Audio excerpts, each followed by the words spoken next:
Welcome back to another edition of Driving Basics. We are in my driveway, and I'm going to try to show you what I would like to see when I adjust my mirrors. This is actually difficult, so I'm going to simulate it. Because I can't keep the camera where my nose and eyes are. It, just makes life too hard. So I'm going to give you my driver's side mirror here, and I'm going to use the controls to show you the picture on the screen of what I like to see myself when I adjust my mirror. Now, back to where we were.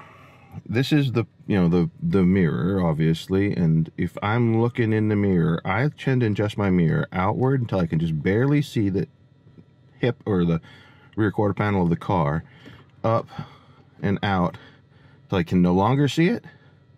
And then I'm actually facing downhill. That's why you're seeing the tops of trees. That would be a bad sign if I was on level ground.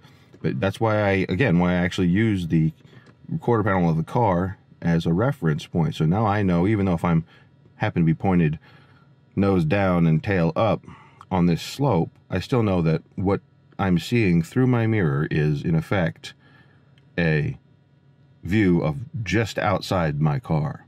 So that's the blindest part of my blind spot, and that's why I select that. So now we're going to go to the other mirror, and you can see that is the view. And when I do that, I'm going to adjust outboard, and there's my wife standing right in the frame. Hi, honey.